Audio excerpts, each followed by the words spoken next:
उसने सिंहासन छोड़ दिया और नंगे पांव रेगिस्तानों, जंगलों और जलती हुई राहों पर चलता रहा, सिर्फ इसलिए ताकि वो अपने शरीर को उसकी हद तक पहुंचा सके। हफ्तों तक भूखा रहकर उसने अपने शरीर और दिमाग को ऐसे ऐसे हालात झेलने लायक बनाया ताकि वो भगवान जैसी ताकतें हासिल करके सबकी मदद कर सके। कहानी शुरू होती है आज से 2500 साल पहले, जब आर्यंस नाम की एक जनजाति इंडस रिवर के पास हिमालय की तलहटी में आकर बस गई। उन्होंने वहाँ के लोगों पर काबू पा लिया और धीरे धीरे कई राजाओं का विकास हुआ। इनमें से एक था कोसाला राज्य, जो इतना ताकतवर हो चुका था कि पास वाले शाक्य राज्य पर बार बार हमला करता रहता था। हर बार जब युद्ध होता, लोग मारे जाते, गांव खराब हो जाते और कई लोगों को गुलाम बना लिया जाता। चारों तरफ दुख ही दुख था और हर कोई उम्मीद कर रहा था कि काश कोई आकर उन्हें बचा ले। उधर हिमालय की ऊंचाइयों में बने एक मठ में ग्रैंड मंक असिया को दक्षिण दिशा से एक बहुत शक्तिशाली आभास महसूस होता है। वो अपने शिष्य नारदा को आदेश देता है कि वो पहाड़ से नीचे जाए और उस महान व्यक्ति को ढूंढे जो आगे चलकर चक्रा आर्डन किंग बनने वाला है। अब कुछ साल बाद शाक्य राज्य के राजा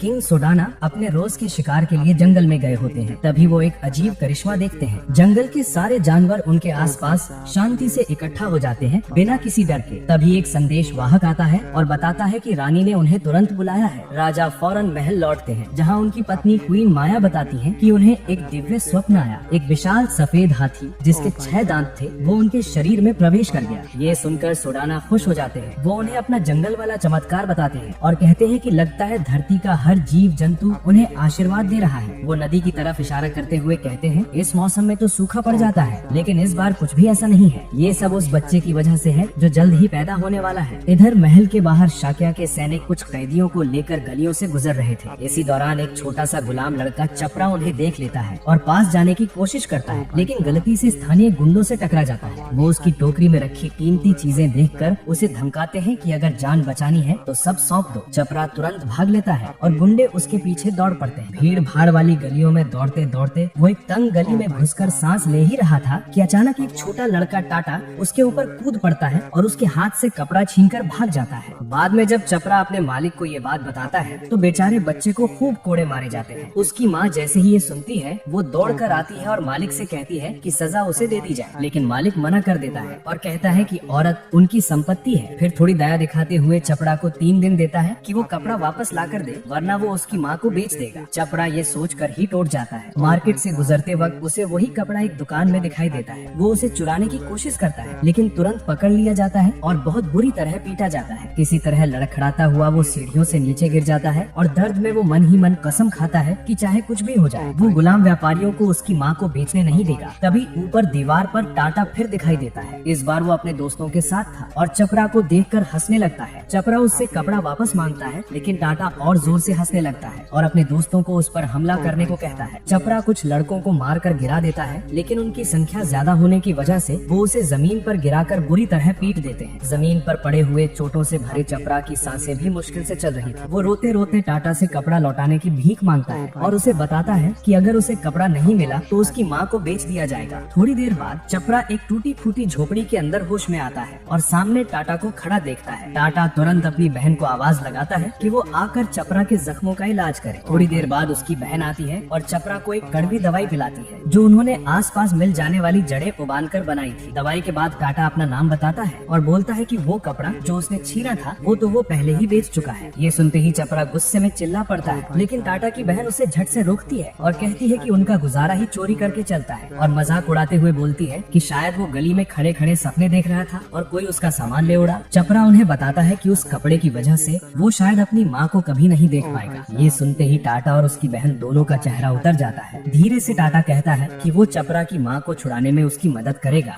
थोड़ी देर बाद उसी दिन गुलाम व्यापारी औरतों को लेकर जा रहे थे, जिनमें चपरा की माँ भी शामिल थी। तभी अचानक जंगल से एक टाइगर निकलता है और दोनों व्यापारियों को वहीं मार देता है। फिर वो चपरा की माँ की तरफ बढ़ता है, लेकिन उससे पहले चपरा पत्थर उठाकर उस पर टूट पड़ता है। वो पत्थर फेंक ही रहा था कि तभी टाइगर झाड़ियों में वापस कूद जाता है। उसी पल झाड़ियों के अंदर से टाटा की आत्मा निकलकर उसके शरीर में वापस लौट आती है और छोटी सी मुस्कान के साथ वो जानवरों से घिरा खड़ा होता है। उसी वक्त रास्ते से गुजर रहा एक साधु मंक नरदिता इसे देखता है और सोचता है कि क्या ये वही धन्य बालक है जिसके बारे में उसके गुरु अस्या ने बताया था। लेकिन उसे जश्न मनाने का वक्त नहीं मिलता, क्योंकि तभी कोसाला की सेना कपिला वस्तु यानी शाक्य राज्य की राजधानी पर हमला करने पहुंच जाती है। टाटा चपरा को बताता है कि कोसाला राज्य उनकी जमीन पर कब्जा करना चाहता है और सेना उनके गांव से ही होकर जाएगी। ये सुनकर टाटा अपनी माँ और बहन की याद आकर घबराकर गांव की तरफ भागता है। कोसाला सेना का जनरल एक निर्दयी और खूनी इंसान था जिसे लोगों को मारकर अजीब सी खुशी मिलती थी। वो पागलों की तरह हंसते हुए गाँव को जलता देख रहा था। जैसे ही सेना गाँव में घुसती है, टाटा अपनी माँ और बहन को ढूंढने के लिए दौड़ता है, लेकिन उसे सिर्फ उनकी लाशें मिलती है। टूटे हुए दिल के साथ वो बदला लेने की कसम खाता है और चपरा उससे वादा करता है कि वो हर हाल में उसके साथ खड़ा रहेगा। उस रात जब कोसाला की सेना राजधानी की तरफ निकलने से पहले जश्न मना रही होती है, चपरा और टाटा दूर से उन्हें देखते हैं और जनरल तक पहुंचना कितना मुश्किल है इस पर परेशान होते हैं। तभी टाटा धीरे से चपरा को अपनी योजना बताता है। वो अपनी आत्मा सेना के एक घोड़े में डाल देता है और घोड़ा अचानक पागलों की तरह दौड़ना शुरू कर देता है। पूरे कैंप में हफदड़ मच जाती है। इसी मौके का फायदा उठाकर चपरा उस घोड़े पर कूदता है और सीधे जनरल के पास पहुंचता है। फिर वो तीर उठाकर जनरल को मारने की कोशिश करता है, लेकिन जनरल आखिरी पल में सिर घुमा लेता है और बच जाता है। कुछ ही सेकंड्स में चपरा और घोड़ा दोनों भाले लिए सैनिकों से घिर जाते हैं। तभी अचानक टिड्डियों का झुंड पूरे कैंप पर टूट पड़ता है और सेना पूरी तरह अफरा तफरी में आ जाती है। मौका देखकर टाटा और चपरा जनरल का पीछा करते हुए नदी तक पहुंचते हैं। वहां भागते भागते जनरल फिसलकर पानी में गिर पड़ता है और तुरंत भूखे मगरमच्छ उसे घेर लेते हैं। चपरा बदला लेने के लिए तीर चलाने ही वाला था कि एकदम से रुक जाता है और सोचता है कि क्या वो पूरी जिंदगी गुलाम की तरह जीना चाहता है। जनरल डर के मारे चिल्लाता है कि अगर चपरा उसकी जान बचा ले तो वो अपनी सारी दौलत दे देगा। टाटा उसे रोकने की कोशिश करता है, लेकिन चपरा उसकी बात अनसुनी कर देता है और एक एक करके सारे मगरमच्छ मार गिराता है। फिर पानी में कूदकर जनरल को बाहर खींच लाता है। चपरा टाटा से माफी मांगते हुए कहता है, ये आदमी ही मेरी किस्मत बदलने की चाबी है। ऊपर वाले ने मुझे जिंदगी में एक ही बार मिलने वाला मौका दिया है। अगर मैं इसकी सेना में ऊपर तक पहुंच गया तो हम दोनों अपनी गुलामी से बाहर निकल सकते हैं। टाटा का मन नहीं मानता, लेकिन चपरा की बातों के आगे वो धीरे धीरे सर हिला देता है और मान जाता है। अगले ही दिन एक सिपाही भागता हुआ आकर किंग सोडाना को बताता है कि कोसाला की सेना रात के अंधेरे में रोहिणी नदी से चुपचाप निकल गई है। टिड्डियों के झुंड ने उनका ज्यादातर सामान खराब कर दिया था और उनका जनरल बुडाई भी लापता बताया जा रहा है। ये सुनकर किंग सोडाना हल्की मुस्कान के साथ राहत की सांस लेते हैं। शाक्या के सैनिक खुशी से चिल्लाने लगते हैं। राजा अपनी पत्नी क्वीन माया के पास जाते हैं और कहते हैं कि अब वो सुरक्षित तरीके से अपने मायके जाकर बच्चे को जन्म दे सकती है। उधर दूसरी तरफ टाटा और चपरा कोसाला के बेस कैंप पर पहुंचते हैं। चपरा टाटा का शुक्रिया अदा करता है कि उसने उसकी स्वार्थी लगने वाली बात मान ली। फिर वो टाटा से कहता है कि अब वो घर वापस जाए और उसकी माँ को बता दे कि चपरा एक दिन जरूर उसे लेने आएगा। टाटा वापस लौट जाता है। चपरा बेहोश पड़े जनरल बुडाई को लेकर कैंप में दाखिल होता है। कोसाला के सैनिक भागते हुए आते हैं। जल्दी से वैद्य को बुलाओ और जनरल को स्ट्रेचर पर ले जाते हैं। चपरा भी थका हुआ होने का नाटक करके जमीन पर गिर पड़ता है। बिल्कुल जैसा उसने सोचा था, सारा सीन उसी हिसाब से होता है। जब जनरल बुडाई होश में आता है, वो चपरा को बुलाता है। वो पूछता है कि वो उसकी मेहनत का कैसे बदला चुका सकता है, लेकिन चपरा बस मुस्कुरा कर कहता है, आप आराम करो, बस यही काफी है। जनरल उसे गोद लेने का प्रस्ताव देता है और कहता है कि अब से वो उसे अपनी सेवा में रखेगा। चपरा ये मौका बिना एक पल गंवाए स्वीकार कर लेता है। दूसरी तरफ शाक्या राज्य में क्वीन माया को उनके मायके ले जाया जा रहा था। रास्ते में रोहिणी रिवर के पास डेरा डालना पड़ता है क्योंकि उन्हें नदी अगले दिन पार करनी होती है। हर सैनिक को सख्त आदेश था, रानी की सुरक्षा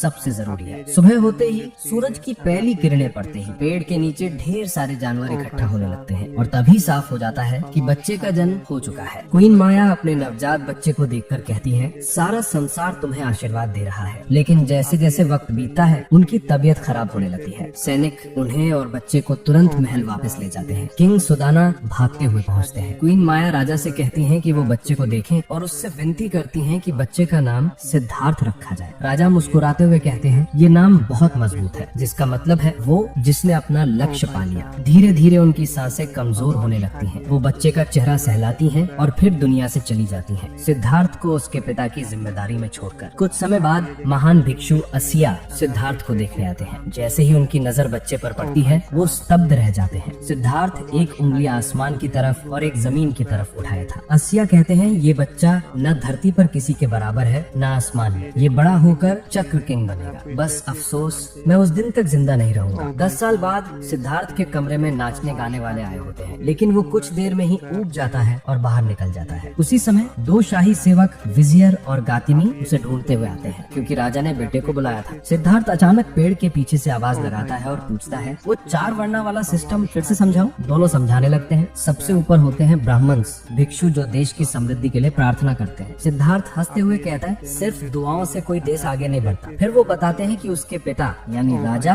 और सिद्धार्थ खुद क्षत्रिय है, यानी योद्धा और रईस। उसके बाद आते हैं वास यानी आम लोग और व्यापारी, और सबसे नीचे होते हैं शूद्र यानी मजदूर और गुलाम। सिद्धार्थ गुस्से में पूछता है, गुलाम सबसे नीचे क्यों रखे जाते हैं, ये क्या बेहुदा नियम है? लेकिन दोनों उसे चुप कराते हुए राजा के पास ले जाते हैं। दरबार में एक योद्धा बंडाका अपने काम के लिए तारीफ पा रहा था। राजा उसे देश की समृद्धि के लिए मेहनत जारी रखने को कहते हुए उसे नया जनरल नियुक्त कर देते हैं। सिद्धार्थ आता है तो राजा उसे बंडाका से मिलाते हुए कहते हैं, ये एक उस्ताद तीरंदाज है। पिछले 10 साल में कोसाला राज्य बेहद ताकतवर हो चुका था। उन्होंने अपने दुश्मनों को हर तरफ से कुचल दिया था, और अब जब सेना अपनी ताजा जीत से लौटती है तो सैनिक और आम लोग जोर जोर से नाम चिल्ला रहे थे, चपरा चपरा चपरा। उसे इज्जत और सम्मान के साथ स्वागत मिल रहा था। सबको पता है कि जनरल बुद्धाई ने उसे अपना बेटा बना लिया है, और सेना में खबर फैल चुकी है कि चपरा अब जनरल की विरासत का चुना हुआ वारिस है। भीड़ के बीच घोड़े पर सवार होकर जो वो देख रहा है, चपरा मुस्कुरा रहा है और सोच रहा है कि वो कितना ऊपर चढ़ चुका है। वहीं वापस शाक्या में एक मंक खत्रिया बच्चों को पढ़ा रहे थे कि उन्हें बड़े होकर कोसाला की सेना को हराने लायक जबरदस्त योद्धा बनना है। उनके बीच सिद्धार्थ उठता है और पूछता है, लाश के बाद क्या होता है, वो कहाँ जाते हैं? अभ्यासक चिढ़ जाता है और कहता है, बैठ जा, समय बर्बाद मत कर। सिद्धार्थ के दोस्त कहते हैं कि बूढ़े की पढ़ाई बिल्कुल बोरिंग है, और वो उसे क्लास से भगा देते हैं। छोटी सी टोली जंगल की ओर निकल पड़ती है, और सिद्धार्थ मानता है कि उसने कभी महल से बाहर कदम ही नहीं रखा था। तभी दोनों दोस्तों ने खरगोश देखा और उसका पीछा करने लगे। जब एक ने तीर चलाने की कोशिश की तो सिद्धार्थ उस पर कूद गया और खरगोश बच निकला। दोनों फिर से भागते रहे और राजकुमार वहीं पीछे रह गया उदास सा, क्योंकि वो किसी जिंदा चीज को चोट पहुंचते हुए सह नहीं सकता। अकेले चलते हुए वो रास्ता भटक बैठता है और एक खुली जगह में पहुंच जाता है, जहाँ एक काले रंग के वेश वाला साधु कोई बांसुरी जैसा वाद्य बजा रहा होता है। सिद्धार्थ उस साधु के सामने बैठ जाता है और सोचता है, ये सपना तो नहीं है ना। इसी बीच जाका की टांग कीचड़ में धंसने लगती है और वो मदद के लिए चिल्लाता है। सिद्धार्थ और दूसरा लड़का उसे पेड़ से खींचने की कोशिश करते हैं, पर पेड़ की डाली टूट जाती है और जाका गहरे कीचड़ में धंसता चला जाता है। आखिरकार उसकी सांसें थम जाती हैं। ये सब देखकर राजकुमार टूट जाता है और दौड़कर अपनी स्टेप मदर के पास जाता है, जो उसे गले लगाकर सांत्वना देती है, खुशी से कि वो बच गया। पर जब वो बोलता है कि जाका मर गया तो उसकी तबीयत खराब हो जाती है। स्टेप मदर उसे आराम करने को कहती है और खुद राजा के पास जाती है। वो खुद को उस दुख के लिए दोषी मानती है। राजा कहता है कि उस बच्चे की नाजुकता उसकी जन्म माँ माया की वजह से है, और वो भरोसा दिलाता है कि उसने उसे अच्छे से पाला है। फिर राजा घोषणा करता है कि अब जब बच्चा 10 साल का हो गया है तो उसकी मार्शल ट्रेनिंग शुरू की जाएगी। अगले दिन सिद्धार्थ शांति से तितली के साथ खेल रहा था कि अचानक एक तीर तितली को मार देता है। ये नजारा राजकुमार को झंझोर देता है और वो गुस्से से भर जाता है। उसी वक्त उसके पिता का जनरल बंडाका और राजा साथ में आते हैं। राजा बताते हैं कि आज से यही बंडाका उसकी मार्शल ट्रेनर होगा। सोदाना कहते हैं, प्रिंस होने के कारण नरमी मत दिखाना, और बंडाका खुशी खुशी राजी हो जाता है। जब बंडाका सिद्धार्थ को धनुष बाण का अभ्यास करवाता है तो पहले खुद कुछ परफेक्ट शॉट दिखाता है, पर जब राजकुमार को आजमाने के लिए कहा जाता है तो वो मुश्किल से तीर छोड़ पाता है। उसे धनुष संभालने में दिक्कत होती है। एक दूसरे ट्रेनिंग सेशन में सैनिक देखते हैं कि जनरल बंडाका राजकुमार को पूरी ताकत से धक्का दे रहा है, जबकि वो केवल 10 साल का है, मगर बार बार उस पर हमला करवाकर उसे खुद की रक्षा करना सिखा रहा है। जैसे जैसे ट्रेनिंग आगे बढ़ती है, बंडाका उसे घुड़सवारी पर ले जाता है और शौकिया तौर पर जानवरों को निशाना बनाकर मारने लगते हैं, जिसे देखकर सिद्धार्थ रुकने की गुजारिश करता है। बंडाका कहता है, कमजोर होना छोड़ दे, और हिरण का दौड़ाते हुए पीछा करता है। सिद्धार्थ पीछे पीछे भागता है और कहता है कि उसे छोड़ दे। जब बंडाका परफेक्ट शॉट लेने की कोशिश करता है तो सिद्धार्थ जानबूझकर खुद पर तीर चला देता है, ताकि बंडाका का ध्यान भटक जाए और हिरण बच निकले। बंडाका कहता है कि किसी राज्य के राजा को मजबूत होना चाहिए और दया की जरूरत नहीं होती। फिर आज की ट्रेनिंग खत्म कर देता है। ठीक ऐसे ही 5 साल गुजर जाते हैं और कोसाला राज्य के शहर सवत्ती में भीड़ चिल्लाकर चपरा का नाम ले रही होती है। चपरा अखाड़े में खड़ा होता है और एक जबरदस्त योद्धा से भिड़ रहा होता है। उसकी हर चाल सटीक और बेबाक है। एक रईस औरत उसकी फुर्ती और हुनर देखकर खुद को रोक नहीं पाती और तारीफ करती है, क्योंकि वो आसानी से प्रतिद्वंदी को हरा देता है। वो एक बाजी के बाद दूसरी बाजी जीतता है। कभी कभी ऐसा लगता है कि जीत मुश्किल हो जाएगी, पर उस रईस औरत की चिंता और चाहत ही उसे और भी तेज कर देती है और आखिरकार जीत फिर उसी का नाम लिखवा देती है। उस दिन शाम को जनरल बुद्धाई चपरा से मिलते हैं और उसे बधाई देते हैं। वो कहते हैं कि अगर कल के फाइनल मैच में एक जीत और मिल गई तो राजा की ट्रॉफी भी उसकी होगी और हीरो ऑफ द पीपल का खिताब। चपरा आत्मविश्वास से सिर हिलाता है और वादा करता है कि वो अपने नाम पर कोई दाग नहीं लगने देगा। उसी वक्त वो पहले वाली नोबल लेडी आती है और उसे फूल देकर उसकी जीत के लिए दुआ करती है। उसके जाते ही बुद्धाई बताता है कि वो विजियर की बेटी लेडी मलिका है। फूल हाथ में लेते हुए चपरा को ऐसा लगता है जैसे जीत का स्वाद अभी से उसे मिल गया है। अगले दिन लॉर्ड चपरा अखाड़े में जोरदार शोर और तालियों के बीच प्रवेश करता है। उसका आखिरी मुकाबला लॉर्ड बेंडिका से है, जो एक रईस खानदान का सबसे बड़ा बेटा है। इशारा मिलते ही दोनों योद्धा घोड़े दौड़ाते हुए तलवारें भिड़ाते हैं। चपरा का कद छोटा होने की वजह से वो साफ कमजोर दिख रहा था। उसके सारे वार बेंडिका बड़ी आसानी से रोक लेता है और आखिर में वो चपरा को घोड़े से नीचे धकेल देता है। लेकिन चपरा हार नहीं मानता। वो कूद कर उस पर झपटता है, पर बिंडिका घोड़े को मोड़कर उसे लात मारकर फिर जमीन पर गिरा देता है। इसके बाद वो अपनी तलवार सीधे उसकी तरफ तान कर तेजी से बढ़ता है, पर चपरा आखिरी मोह में उछलकर बच जाता है और बिंडिका की काठी पकड़ लेता है। फिर वो उसके पीछे पहुंचकर उसका गला पकड़कर नीचे गिरा देता है। दोनों जमीन पर गिर जाते हैं। ये देखकर मलिका रोते हुए वहाँ से भाग जाती है, जबकि भीड़ दोनों को उठने को कह रही होती है। चपरा उठता है और बिंदिका पर उड़ता हुआ पंच मारने की कोशिश करता है, पर बिंदिका अपने मजबूत हाथों से उसे पीछे धकेल देता है। फिर वो बच्चे को कुचलने के लिए कूद कर आता है, पर चपरा लुढ़क कर बच जाता है। बिंदिका फिर उठकर उसके मुंह पर एक जबरदस्त मुक्का मारता है, जिससे चपरा बेहोश सा हो जाता है। वो चपरा के बाल पकड़कर उसे उठाता है और बड़ी बेरहमी से लगातार घूंसे मारता है। इसके बाद बिंदिका अपना हाथ उठाकर जीत का जश्न मनाने लगता है, लेकिन चपरा फिर उठ खड़ा होता है और कहता है, अभी खेल खत्म नहीं हुआ। बिंदिका तलवार उठाता है और उसे काटने के लिए झपटता है, पर चपरा तेजी से हट जाता है और जमीन से कुछ छोटे पत्थर उठाकर उस पर फेंकता है। पत्थर बिंदिका के हाथ पर लगते हैं और उसकी तलवार छूट जाती है। चपरा फौरन तलवार उठाता है और बिंदिका के चेहरे पर तान देता है। फिर तलवार के हत्थे से उसके दांत तोड़ते हुए उसे बेहोश कर देता है। यही उसकी जीत का पल था और चपरा हीरो ऑफ द पीपल का खिताब और राजा की ट्रॉफी दोनों हासिल कर लेता है। उस शाम लेडी मलिका खुद चपरा के घावों की मरहम पट्टी करती है। चपरा उससे कहता है कि जरा हल्के हाथ से, और मलिका मानती है कि पूरा मैच देखना उसके लिए बहुत दर्दनाक था। वहीं दूसरी तरफ विजियर जनरल बुधाई के साथ बैठकर शराब पीते हुए कहता है कि वो चाहता है चपरा उसकी बेटी से शादी करे। बुधाई इस प्रस्ताव को बड़ी खुशी और सम्मान मानकर तुरंत स्वीकार कर लेता है, लेकिन अचानक विजियर एक मुश्किल सवाल पूछता है, क्या चपरा सच में उसकी मरी हुई बड़ी बहन का बेटा है? ये सुनकर बुधाई का चेहरा उतर जाता है। उसे डर लगता है कि सच्चाई बाहर न आ जाए। बुधाई को वो रात याद आती है जब एक लो कास्ट लड़के ने उसकी जान बचाई थी। वो उसी रात चपरा को चुपके से बुलाता है और चेतावनी देता है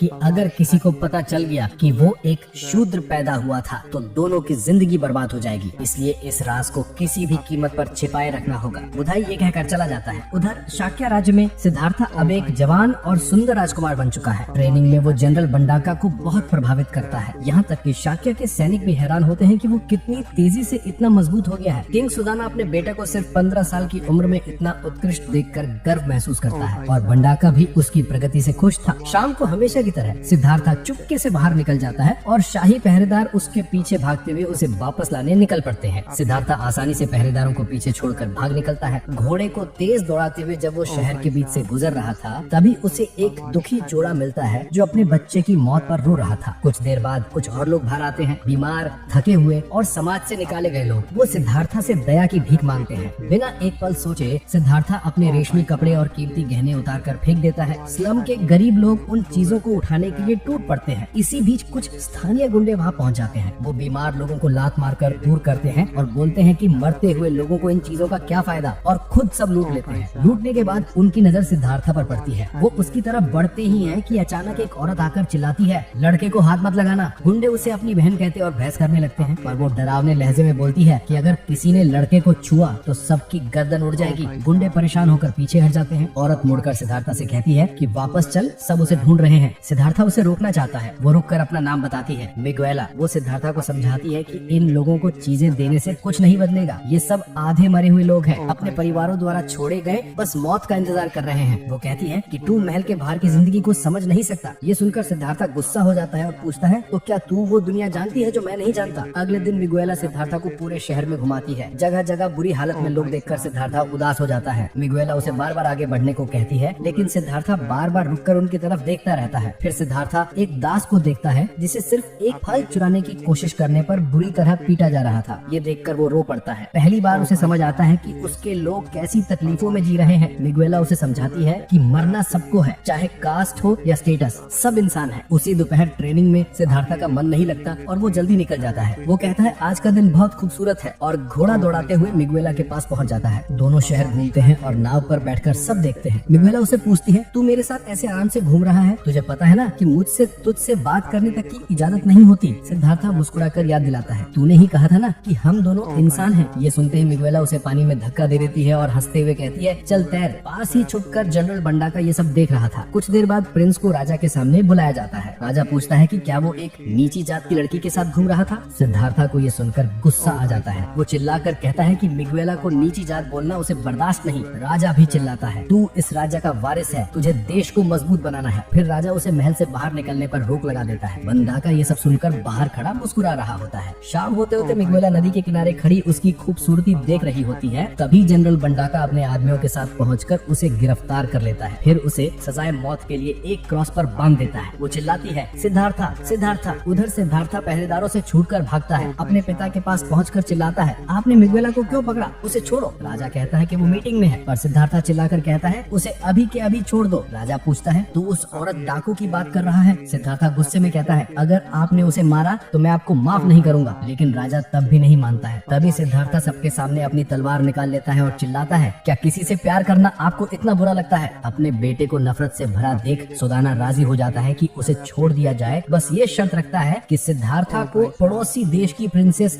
यशोधरा से शादी करनी होगी। ये सुनकर सिद्धार्था का मन घृणा से भर जाता है। लेकिन जब भीड़ मिगुएला को मारने के लिए चिल्लाती है, वो खुद को संभालता है और दबाव में शादी की पेशकश स्वीकार कर लेता है। लेकिन जनरल बंडाका एक लाल गर्म तलवार लेकर आता है और माला की दोनों आंखें जला देता है। सिद्धार्था चिल्लाता है, तुमने ये क्या किया? बंडाका जवाब देता है, मैंने उसे अंधा कर दिया ताकि वो अब मुझे कभी ना देख सके। मिगुएला प्रिंस से कहती है कि अब इस बात की चिंता मत करो। और जब उसे ले जाया जा रहा होता है, वो चिल्लाती है, सिद्धार्था तुम्हारा चेहरा मेरी आंखों में सदा के लिए रहेगा। मैं खुश हूँ कि मैं तुम्हें मिली और हमने साथ में वो थोड़ा वक्त बिताया। तुम एक महान राजा बनना। जाते वक्त उसकी आंखों से बस आंसू निकल रहे थे। फिर सिद्धार्था की शादी प्रिंसेस यशोधरा से होती है। सब खुश नजर आते हैं सिवाय प्रिंस के। किंग सुदाना बेटे से कहता है कि जब वो पैदा हुआ था तब महान साधु आशा ने भविष्यवाणी की थी कि वो महान चक्रवर्तन राजा बनेगा। इसी बीच छोटा लड़का टाटा चपरा की माँ और साधु नारी दत्ता के साथ कोसल राज्य पहुँचता है। टाटा कहता है कि चपरा यहीं कहीं होगा। तभी भीड़ में जनरल के आने की आवाज आती है। टाटा ऊपर कूद कर देखता है तो पता चलता है कि जनरल कोई और नहीं बल्कि चपरा ही है। चपरा की माँ उदास हो जाती है, जबकि टाटा उत्साहित होकर जनरल के महल जाने की मांग करता है। चपरा की माँ कहती है कि बस अपने बच्चे को देख लेना ही मेरे लिए काफी है। बाद में चपरा कोसल के लीडर्स को कहता है कि वो फिर से शाक्य राज्य पर हमला करें और वहाँ की उपजाऊ जमीनें अपने कब्जे में ले। सभी इसके पक्ष में है और तैयारी शुरू हो जाती है। एक संदेश वाहक युद्ध की खबर शाक्य तक पहुँचाता है। किंग सुदाना सिद्धार्था से कहता है कि उनका राज्य छोटा है और अब तक युद्ध से बचना एक चमत्कार था, लेकिन अब लगता है कि युद्ध अनिवार्य हो गया है। सिद्धार्था खून खराबे से नफरत जताता है, लेकिन किंग उसे चिल्लाकर समझाने की कोशिश करता है कि अगर वो पीछे हटे तो कोसल उनका राज्य जड़ से मिटा देगा। सिद्धार्था कुछ नहीं समझ पाता और किंग कहता है कि ऐसी सोच वाला राजा नहीं बनता। कुछ दिन बाद कोसल की सेना और शाक्य की सेना सीमा के एक गांव के पास टकराती है। चपरा हमला करता है और प्रिंस सिद्धार्था युद्ध से तंग आ चुका था। जनरल बंडाका उससे कहता है कि वो ऊपर बैठकर अपने सैनिकों को मरते हुए देख सकता है। तभी एक सैनिक जहर भरा घड़ा लेकर आता है। बंडाका अपने तीरों को उस जहर में डुबोता है और कहता है कि जो भी तीर लगेगा वो मरेगा। सिद्धार्था जनरल से पूछता है कि क्या लोगों के मरने पर उसे मजा आता है? जनरल कहता है, हाँ, जैसे कोई खूंखार दानव। जनरल लड़ाई का रुख बदलने जाता है।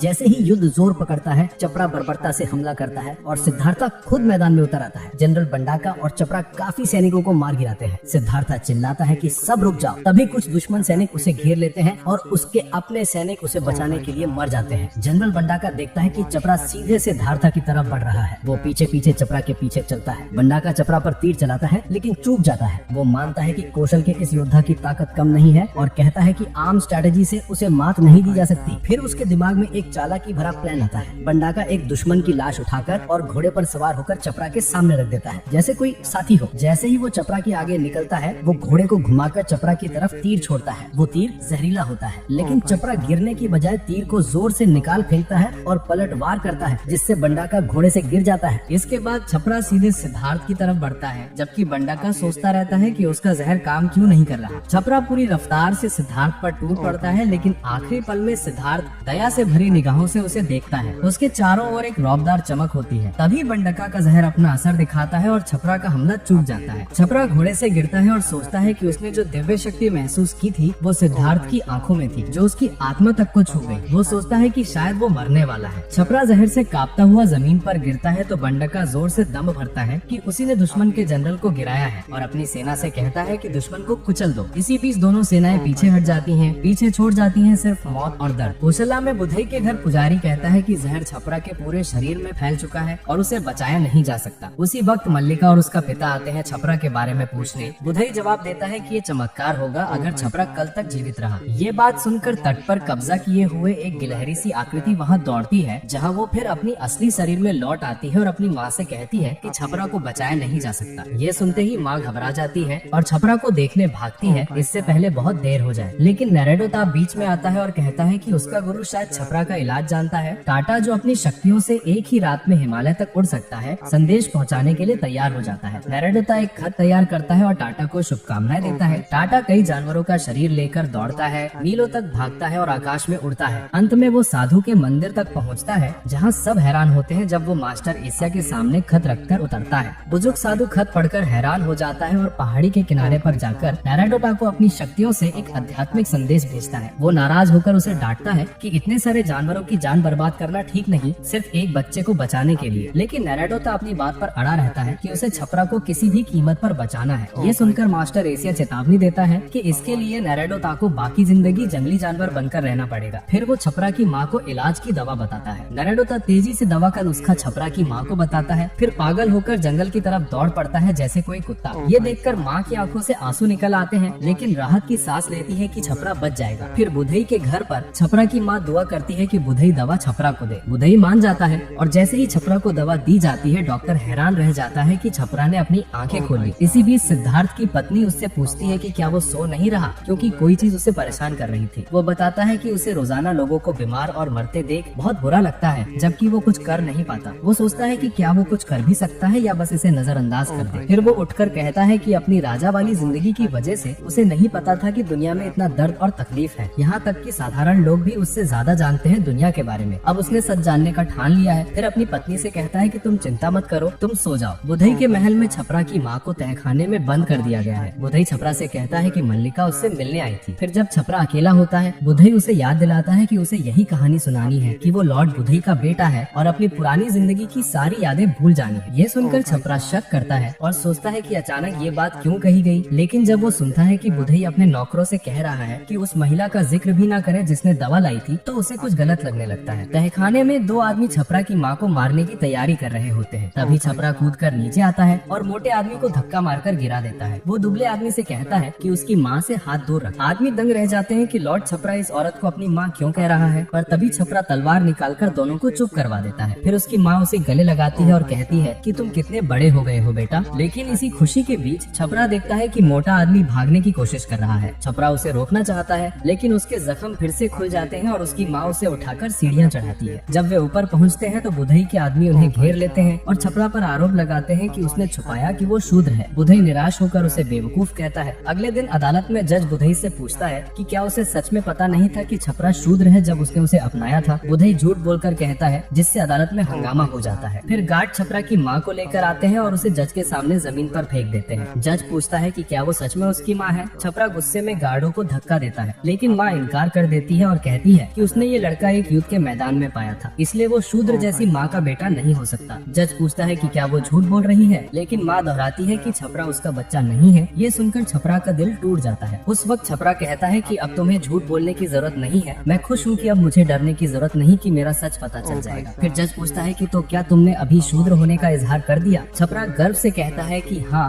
और फिर अपनी माँ को कसकर गले लगा लेता है। जज हैरान होता है कि लड़के ने इतनी आसानी से अपना कुलीन दर्जा छोड़ दिया और कहता है कि उसे अपने खून पर शर्म आनी चाहिए। छपरा कहता है कि मैं सिर्फ इसलिए कुलीन बना ताकि मुझे सड़क पर कूड़ा समझकर ट्रीट न किया जाए। फिर जज फैसला सुनाता है कि जनरल बुधई को घर में ही नजरबंद रखा जाएगा और छपरा को कोसला से निर्वासित कर दिया जाएगा। छपरा की माँ धीरे से मुस्कुराती है और विदा लेती है, लेकिन जज उसकी माँ को मौत की सजा देता है ताकि एक मिसाल कायम हो। ये सुनकर छपरा गुस्से से फट पड़ता है। वो चिल्लाता है कि ये गलत है और उसकी माँ ने कभी कोई गलती नहीं की। वो घुटनों पर गिरकर भीख मांगता है कि उसे भी निर्वासित कर दे। माँ उसे गले लगाकर कहती है कि सब ठीक होगा। छपरा रोता है और कहता है कि माँ के बिना शूद्र की जिंदगी कोई जिंदगी नहीं। फिर जज से विनती करता है कि उसे भी मौत की सजा दे। अगले दिन बड़ा हुजूम इकट्ठा होता है देखना कि छपरा और उसकी माँ शहर से गुजर रहे हैं। टाटा ये सब देखता है और उन्हें पहाड़ की तरफ फॉलो करता है। पहाड़ के ऊपर कप्तान जोर से चिल्लाता है कि गंदे शूद्रों को ऑक्सीजन बर्बाद करने के लिए सजा मिलनी चाहिए और अपने सैनिकों को आदेश देता है कि उन्हें चट्टान से गिरा दो। लेकिन टाटा अचानक चिल्लाकर ध्यान भटकाता है और माँ बेटे को भागने के लिए कहता है, पर एक सैनिक फौरन भाला फेंककर दोनों को गिरा देता है। आखिरी बार दोनों मुस्कुराते हैं, फिर मौत मारे जाते हैं। वहीं घाटी में नैराडोता जो पागल हो चुका है, उस माँ बेटे की मौत पर शोक मनाने लगता है जिन्हें उसने बेवजह एक बर्बर जानवर बना दिया था, और टाटा आंसू बहाते हुए वहाँ से भाग जाता है। वहीं शाक्य के राज्य में सिद्धार्थ की पत्नी ने एक बच्चे को जन्म दिया और हर कोई खुश है कि नए राजकुमार ने इस दुनिया में कदम रखा। इसी बीच सिद्धार्थ महल से बाहर निकलता है। अब वो एक थके हुए पिता जैसा दिखता है। वो सोचता है कि हर दिन कुछ नया सीखने के बावजूद वो अपनी खोजी हुई सच्चाई से दूर ही है। उसे एहसास होता है कि चाहे कुछ भी हो जाए, हर कोई दर्द में फंसा है और वो दूसरों की मदद करने का रास्ता नहीं ढूंढ पा रहा। अब वो इस सच को स्वीकार करने का तरीका तरीका खोज रहा है बिना टूटे। फिर एक दिन जब वो एक बड़े पेड़ की छाव में ध्यान लगा रहा था, उसने आखिरकार फैसला किया कि वो सब कुछ छोड़ देगा ताकि अपनी सच्चाई पा सके।